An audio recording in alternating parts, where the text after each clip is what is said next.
Nous avons vu ce qu'est un hacker, et nous allons à présent voir plus en détail les grands types de hackers.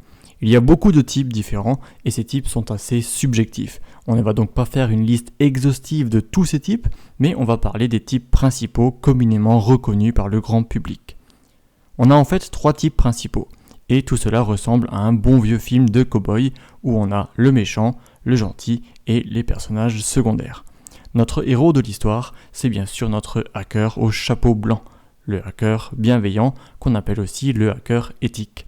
C'est celui qui agit dans la légalité parfaite et qui va apprendre la sécurité informatique pour se protéger ou protéger d'autres personnes.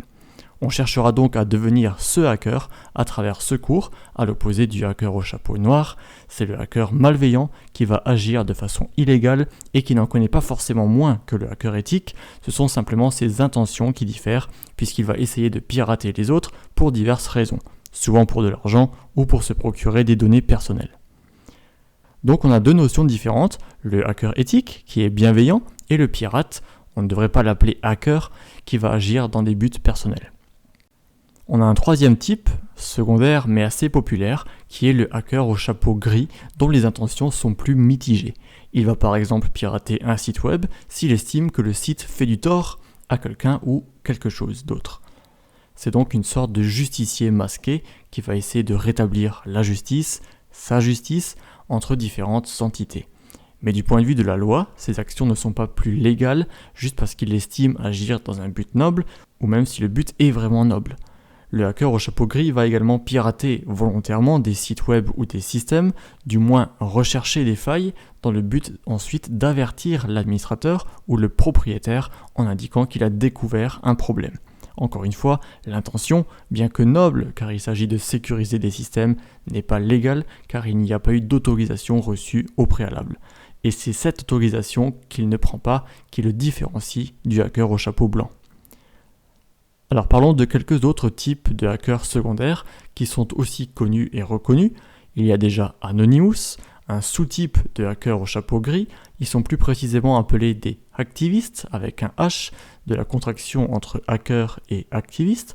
Ce sont des personnes qui agissent souvent dans un but politique. Elles vont par exemple mettre hors service un site web pour manifester contre quelque chose ou pour dénoncer quelque chose. Alors ensuite, j'exagère peut-être un peu, mais il s'agit des gamins qui utilisent les scripts. En anglais, les script kiddies, c'est-à-dire les personnes qui vont télécharger des programmes tout faits, parfois avec les modes d'emploi, et qui vont les utiliser sans gêne sur les autres personnes ou systèmes. Ce sont donc des personnes qui utilisent des programmes dangereux pour professionnels qui ne leur sont même pas destinés, mais qui les utilisent en faisant des dégâts et en piratant des personnes sans prendre des responsabilités et sans même savoir ce qu'elles encourent et les dommages qu'elles risquent de faire. Alors forcément, ces personnes sont rejetées des communautés de hackers éthiques, mais il faut savoir qu'elles existent et que bien souvent, ces personnes sont les premières à pirater d'autres personnes et à se faire pirater également, car elles n'ont pas forcément de connaissances en informatique ou en sécurité informatique. Elles téléchargent, elles appliquent et elles veulent absolument pirater au plus vite pour des buts qui leur sont propres, vengeance, divorce, etc. Enfin, on a un autre type qui était populaire, je dis était puisque c'était dans les années 1960-1970, lors du début du hacking. On avait les phreakers de phone et freak, téléphone et marginal en français. Ce sont des personnes qui pirataient les lignes téléphoniques dans le but par exemple de téléphoner gratuitement ou d'accéder à des fonctionnalités qui leur auraient en temps normal été interdites. Alors ce sont les types principaux de hackers au niveau de leur popularité. Je répète les 3 types principaux, le hacker éthique au chapeau blanc, le pirate, le hacker entre parenthèses au chapeau noir et le hacker au chapeau gris. Il y a encore d'autres types de hackers, bien entendu, par exemple le spy hacker, c'est-à-dire le hacker espion en français, qui serait un hacker envoyé et payé par une entreprise pour espionner un concurrent.